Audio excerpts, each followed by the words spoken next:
In the early 1900s, a black landowner named O.W. Gurley bought some land in Tulsa, Oklahoma, and founded the neighborhood of Greenwood. He had dreams of a successful black community, and quickly his dreams came true. The neighborhood had a population of over 10,000 people and was nicknamed Black Wall Street due to the high number of black-owned businesses, including doctors and lawyers. Greenwood had it all until the summer of 1921.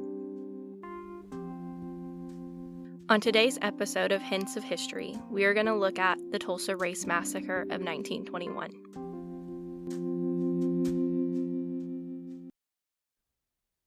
On May 30th, 1921, a young black man named Dick Rowland was in an elevator at the Drexel Building in downtown Tulsa with the elevator attendant, a young white woman named Sarah Page. No one knows exactly what took place in the elevator, except for hearing Page scream. The most common stories include Rowland stepping on Page's foot or tripping and falling into her. Witnesses only recalled hearing the scream and seeing Rowland run out of the building. A clerk at the building who came to Page's aid believed she had been assaulted and called the police. The next day, Rowland was arrested by Tulsa police and placed in custody at the Tulsa County Courthouse. A local newspaper, the Tulsa Tribune, reported that the incident was an attempted rape. Some witnesses even remember seeing an article mentioning the plans to lynch Rowland. That night, a white mob of hundreds met outside the courthouse and more talk of lynching spread.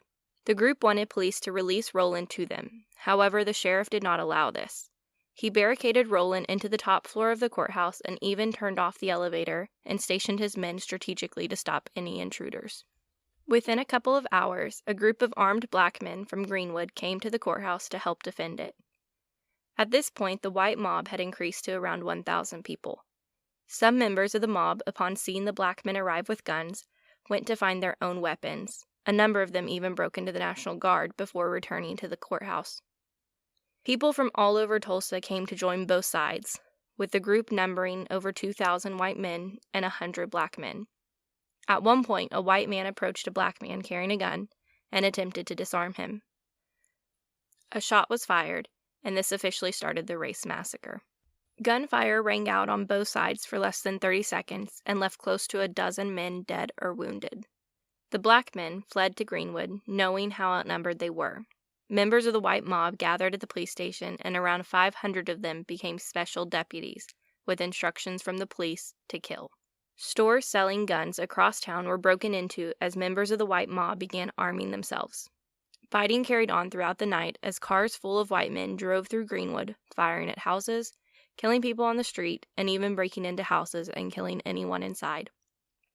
The National Guard was active in the events, and sources state numbers of guardsmen blamed the black community for the events and saw them as the enemy.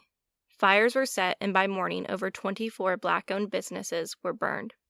By the next day, 35 city blocks were destroyed, over 800 people were injured, and only 36 deaths were reported.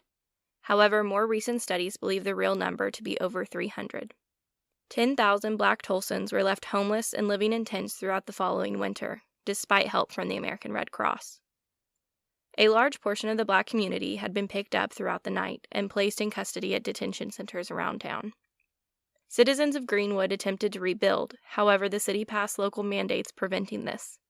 Eventually, these mandates were found to be unconstitutional, and Greenwood was rebuilt. Unfortunately, it never returned to the splendor of its recent past. Many who lived in the area left Tulsa, not able to return to the site of the massacre. Originally, this event was known to be the Tulsa Race Riots, but in recent years, a movement has pushed for it to be called the Tulsa Race Massacre. When looking at the definitions of riot and massacre, many believe the latter to be more representative of the events.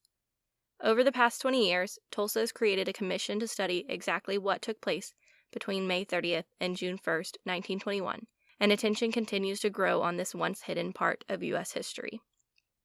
The city of Tulsa has begun efforts to excavate locations of suspected mass graves of victims, hoping to bring more light and some closure to the massacre. 2021 will commemorate 100 years since the atrocities took place, and Tulsa plans to hold events to honor those affected.